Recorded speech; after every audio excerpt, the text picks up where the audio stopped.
오늘 예수님께서는 성령으로 눈먼 자를 눈뜨게 하는 일을 하십니다. 우리 1절 한번 다시 읽어볼까요? 시작. 예수께서 길 따실 때에 날 때부터 소경된 사람을 보신지라. 원문으로 이 9장 1절을 직역하면요, 예수께서 길을 가실 때에 보신지라, 날 때부터 맹인된 사람을, 이렇게 번역을 할 수 있어요. 여기서 예수께서 길을 가실 때 그냥 눈에 걸렸더라가 아닙니다. 원문으로 보니까 이 능동태로 쓰였어요. 능동태로. 그러니까 예수께서 길을 가실 때 더 정확하게 번역을 하면 주목해서 날 때부터 병든 자를 보셨더라는 거예요. 주목해서 보신 거예요. 하나님께서 이 기도하러 나온 여러분들을 주목해서 바라보고 계신 줄 믿습니다. 아멘이십니까?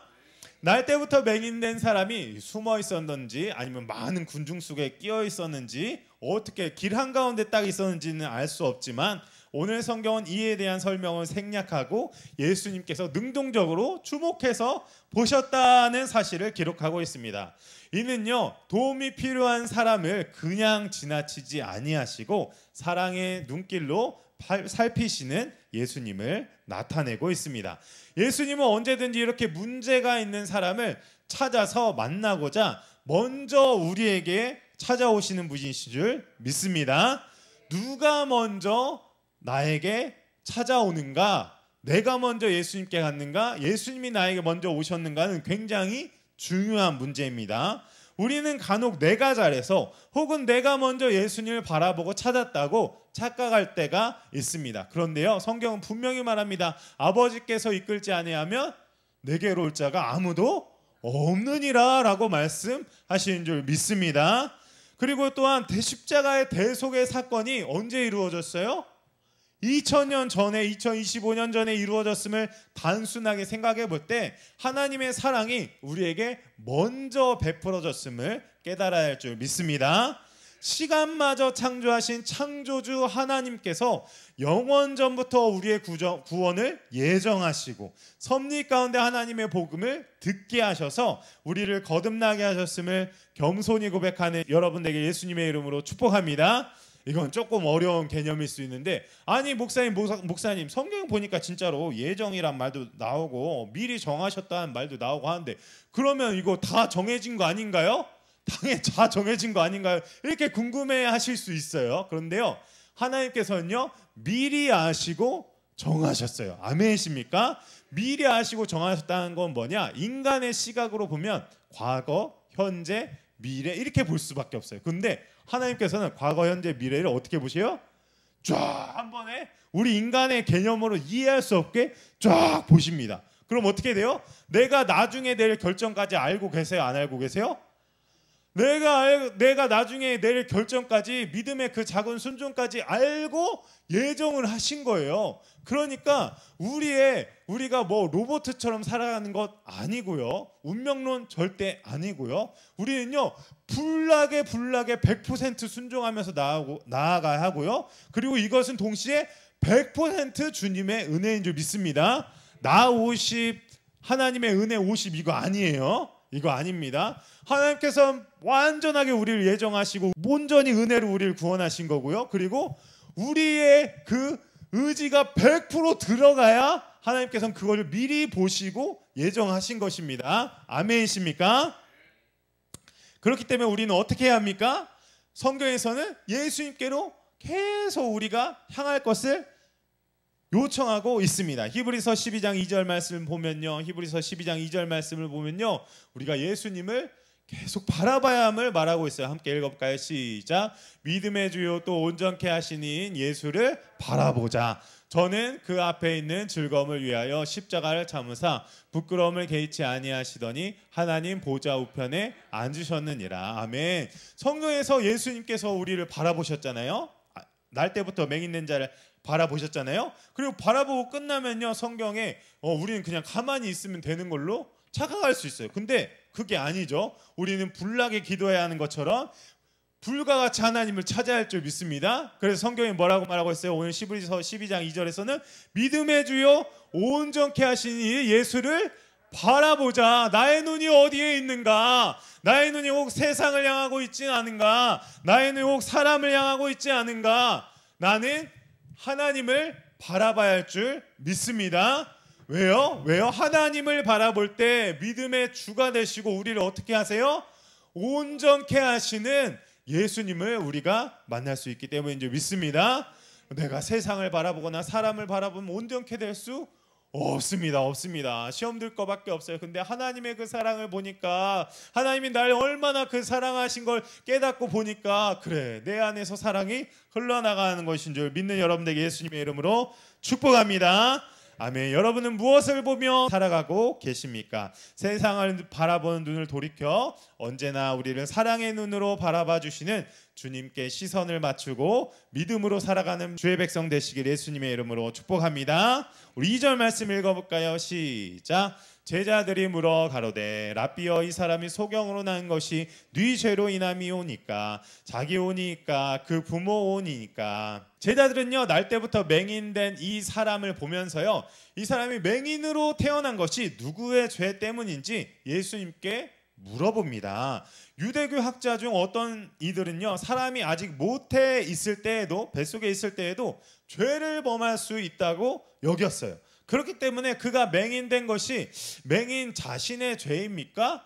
뱃속에서부터 죄 지은 것 아닙니까? 그때 당시 그 학자들이 그랬어요. 죄 지은 건 아닙니까? 아니면 그 부모가 죄를 지어가지고 이 태아에게 영향이 가서 날 때부터 이 맹인된 겁니까? 라고 물었어요.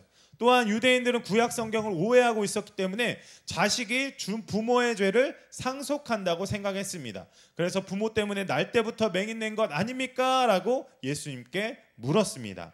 다른 유대인들과 마찬가지로 제자들조차 이 소경은 분명히 누가 죄를 지었던 죄의 결과로 이 자에게 이런 어려움이 있다고 생각했기 때문에 그 원인이 그 사람에게 있는지 부모에게 있는지 예수님께 물어보셨습니다. 근데요, 예수님은요, 전혀 다른 답변을 얘기하십니다. 3절 읽어볼까요? 시작. 예수께서 대답하시되 이 사람이나 그 부모가 죄를 범한 것이 아니라 그에게서 하나님의 하시는 일을 나타내고자 하심이라. 아멘.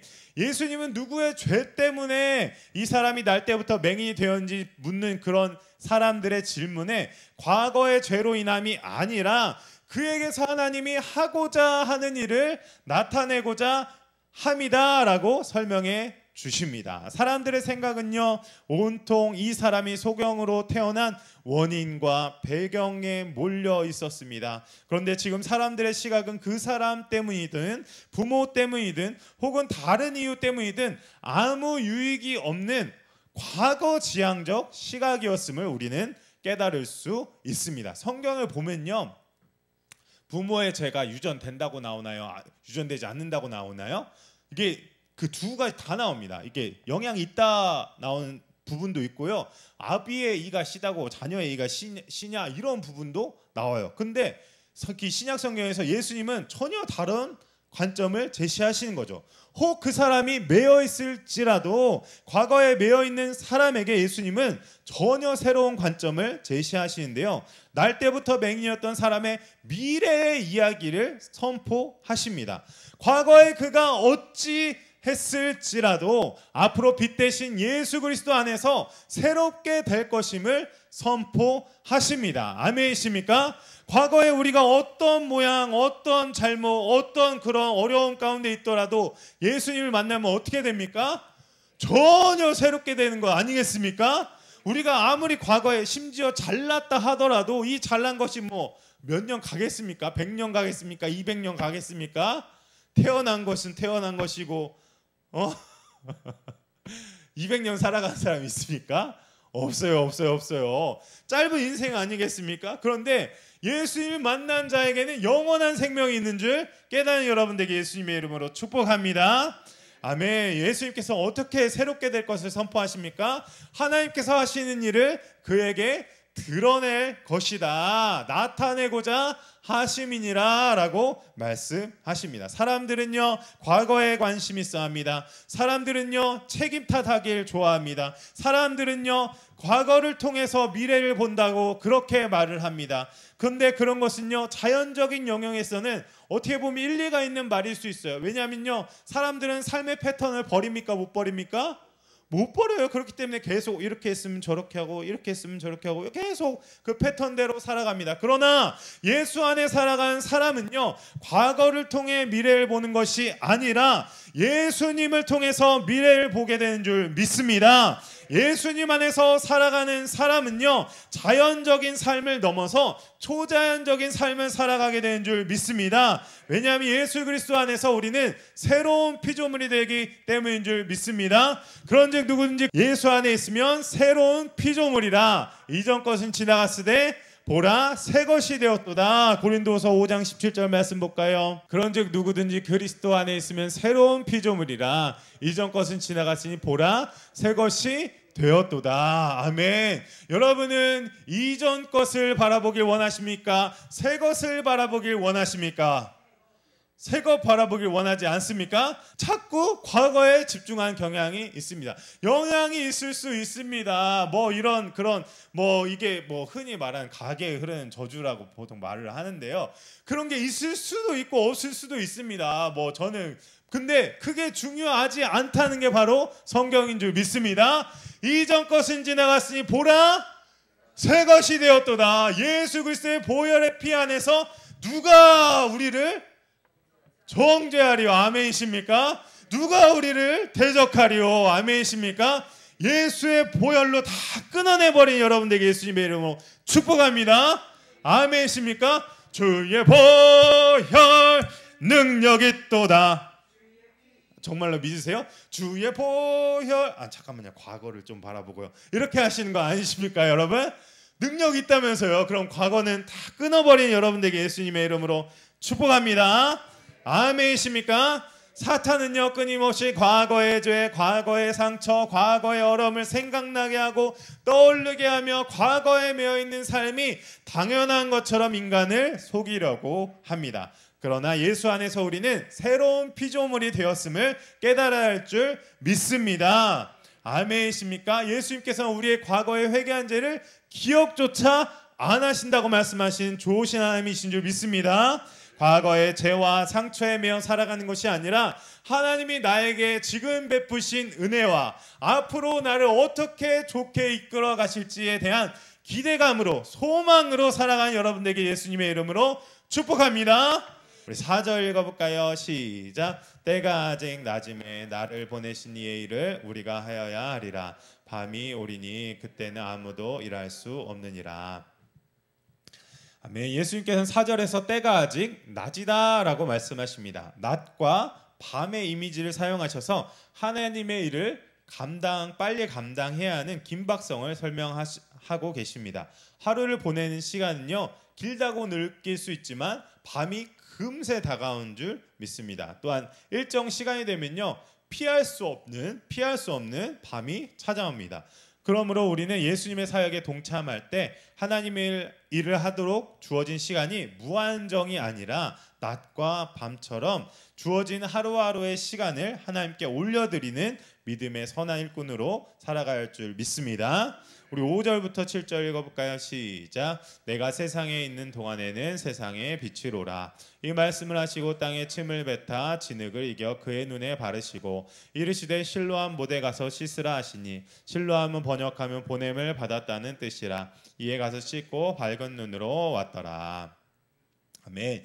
예수님께서는 자신이 세상에 있는 동안에 세상의 빛 되심을 말씀하시며 날 때부터 맹인된 자에게 무언가 치유의 사역을 하십니다.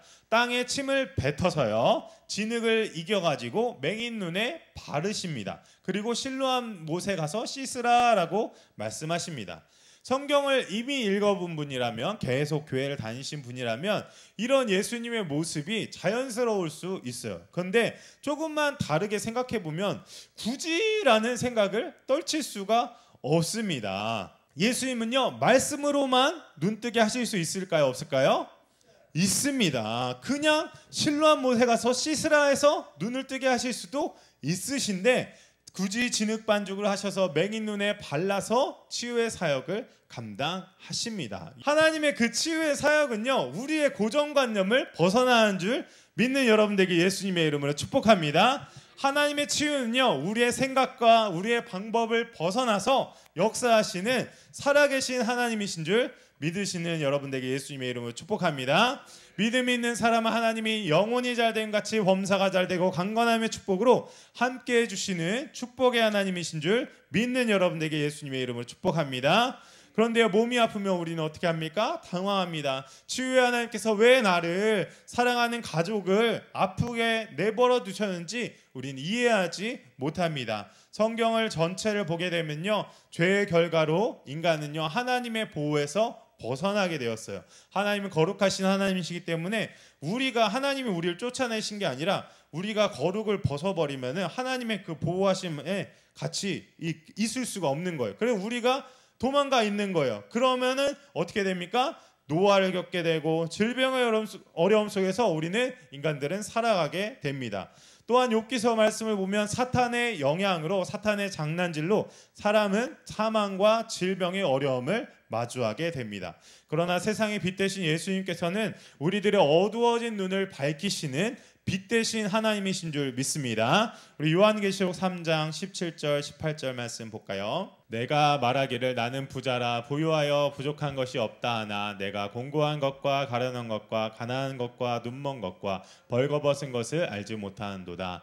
내가 너를 권하노니 내게서 불로 연단한 금을 사서 부유하게 하고 흰옷을 사서 입어 벌거벗은 수치를 보지 않게 하고 안약을 사서 눈에 발라 보이게 하라. 아멘. 어쩌면 본문의 날 때부터 맹인된 사람 얼마나 가련하고 불쌍합니까? 그런데요, 이 사람보다 더 불쌍하고 가련한 사람은요, 빛 대신 하나님을 믿음의 눈으로 바라보지 못하고, 빛 대신 하나님을 믿음의 눈으로 바라보지 못하고 스스로 본다고 살아가고 있지만 영적으로 눈먼 자인지 알지 못하고 영적 맹인으로 살아가는 불쌍한 사람들인 줄 믿습니다. 그러므로 우리는 예수님이 오직 세상의 빛이 되심을 깨닫고 예수님 안에서 빛 가운데 살아가는 빛의 자녀로 살아가야 할 줄 믿습니다. 아멘이십니까? 교만이 얼마나 무서운지요, 본다는 순간 못 봅니다. 여러분, 나는 부족합니다. 주님, 나는 정말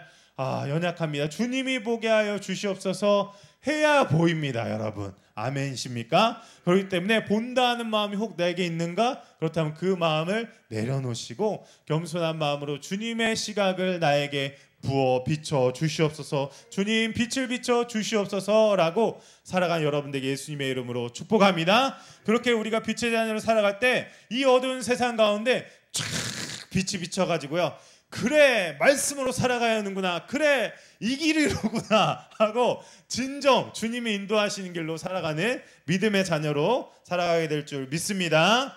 아멘. 우리 8절부터 12절 말씀 읽어볼까요? 시작. 이웃 사람들과 및 전에 저가 거린인 것을 보았던 사람들이 가로되 이는 앉아서 구걸하던 자가 아니냐, 혹은 그 사람이라 하여 혹은 아니라 그와 비슷하다 하거늘 제 말은 내가 그로라 하니 저희가 묻되 그러면 내 눈이 어떻게 떠졌느냐. 대답하되 예수라 하는 그 사람이 진흙을 이겨 내 눈에 바르고 나더러 실로암에 가서 씻으라 하기에 가서 씻었더니 보게 되었노라. 저희가 가로되 그가 어디 있느냐 가로되 알지 못하노라 하니라. 날 때부터 맹인이었던 사람은 앉아서 구걸하는 삶을 살아가는 인생이었습니다. 그런데 그가 눈을 뜨게 된 것을 주변 사람들이 보게 되었어요. 그래서 어떤 사람들은 이 사람이 맹인인데 어떻게 이렇게 됐지? 라고 하고, 어떤 사람들은 아니야 그랑 비슷한 사람이야 라고 하고 혼란스러워하고 있었어요. 그럴 때 맹인이 그 사람 전데요? 하고 내가 맹인입니다 라고 대답을 했습니다. 맹인은요, 단순히 예수님의 말씀을 믿고 순종해서 실로암에 가서 눈을 씻었더니 눈을 뜨게 되는 기적을 경험했습니다. 혹자는요, 믿음을요 지적 동의 수준으로 설명합니다. 예수님이 구원자의 김을 동의하십니까? 예수님이 우리를 위해서 십자가에 죽으셨음을 동의하십니까? 네라고 해보세요. 네라고 해보세요. 네, 그런가 보죠. 좋습니다. 그러면 당신을 하나님께서 믿음을 주신 거니까 당신은 믿음이 있네요. 당신은 이제 죽어서 천국입니다. 이런 식으로 하는 거가 있어요. 이게 복음을 굉장히 단순화 시켜가지고 이렇게 도식화 시켜가지고 하는 건데 좋은 시도일 수 있는데 이게 안 좋은 이유가 뭐냐면 이거를 전부라고 생각하니까 이게 폐단을 가져옵니다. 그러면은 네, 예수님이신 거 믿어요. 예수님 우리를 위해 십자가 죽으신 거 믿어요. 그래 이게 복음에 다라고요? 그럼 난 이것만 믿고 살아갈게 하고 그 다음에 순종과 그 다음에 기도 생활과 그 다음에 교회 생활과 그 다음에 헌신과 그 다음에 재림의 주를 기다려야 할 것과 그 다음에 성령의 열매를 맺어가야 할 것과 다 무시해버리고 그냥 지적 동의로만 모든 것이라고 하고 이게 아니면 이게 다 은혜인데 막 하고 다른 걸 그냥 퉁쳐버리려고 하는, 다른 것도 다 은혜 아니겠습니까 여러분? 그런데 다른 걸 다 퉁쳐버리려고 하는 그렇게 대놓고 말은 안 합니다 여러분. 근데 대놓고 말은 안 하지만 가만히 얘기를 들어보면은 지적 동의했냐? 그럼 너는 천국, 이렇게 말하는 이게 잘못이 얼마나 많은지 모르겠습니다. 지적 동의는요 믿음의 시작일 수 있습니다. 그러나 믿음의 전부는 아닙니다. 믿음은 이해를 넘어선 삶의 방향 전환인 줄 믿습니다. 믿음과 순종이 동전의 앞면과 뒷면이 같다고 많은 믿음의 선배님들이 설명을 했어요. 여기가 믿음이면요 여기가 순종이고요, 여기가 순종이면 여기가 믿음이에요. 그럼 순종과 믿음이 같이 가요, 따로 가요? 같이 가요. 로마서에서도 1장에서도 믿어 순종케 하나니 나오고 16장 끝에서도 믿어 순종케 하나니 하고 나옵니다. 믿어 순종케 하나니 뭐예요? 믿음과 순종이 같이 간다는 말입니다. 맹인이 예수님의 말씀에 동의만 하고 지적 동의만 했어요. 그리고 신뢰함에 안 가는 거예요. 예수님 저의 눈에 진흙을 발라고 예수님의 진짜 침이네. 이겨가지고 발랐네. 예수님이 치유해 줄 걸 믿습니다. 언젠간 제가 실로암에 가겠죠. 안지식은 제가 믿음이 연약해서요. 조금만 이따 갈게요. 다음 주에. 2주 뒤에 갈게요. 예수님이 구원자이시, 치료자의 예수 나의 좋은 치료자 찬양도 합니다. 그렇게 하면은 이게 눈이 떠졌을까요? 안 떠졌을까요? 안 떠지는 거예요. 안 떠지는 거예요. 실로암에 가서 씻어야 주님의 은혜를 받는 것입니다. 지금도 많은 영혼들이 예수님이 메시아인 것을 알기만 하고 예수님을 예배하지 않고 기도의 자리를 멀리하고 찬양의 자리를 멀리하고 봉사의 자리를 멀리하고 성령의 열매는 믿음 좋은 사람이나 맺는 거고 난 육신의 열매만 맺으며 살아갈래 라고 말하는 사람들이 있습니다. 근데 육신의 열매만 맺으면 어떻게 돼요? 그 끝은 사망임을 깨달아야 할 줄 믿습니다. 그러므로 우리는 우리를 구원하신 예수님의 사랑을 전하며 하나님의 구원 사역에 동참하는 빛의 자녀로, 빛의 사자로, 성령의 사람으로 살아가야 할 줄 믿습니다. 말씀을 정리합니다. 오늘 우리는 요한복음 9장을 통해서 날 때부터 맹인이었던 자를 고치신 예수님의 놀라운 치유 사역을 살펴보았습니다. 예수님 우리가 죄와 과거의 아픔이 갇혀 있을 때에도 사랑의 눈으로 우리를 먼저 찾아오시는 분이신 줄 믿습니다. 예수님은요 우리의 시선을 과거의 문제나 세상적인 관점에서 돌이키셔서 예수님 안에서 새로운 피조물로 살아가길 원하시는 하나님이신 줄 믿습니다. 맹인이 예수님의 말씀에 순종하여 실로암에 가서 씻었을 때 놀라운 치유를 경험했듯이 우리 역시 빛 대신 예수님을 바라보고 주님이 가라는 곳에 가고 주님이 가지 말라 할 때 멈추고 주의 말씀에 순종함으로 하나님의 구원 사역에 동참하는 빛의 자녀로 살아가야 할 줄 믿습니다. 예수 그리스도 안에서 주어진 생명의 놀라운 삶, 그 빛 가운데 거하며 믿음으로 순종하는 여러분 되시기를 예수님의 이름으로 축복합니다.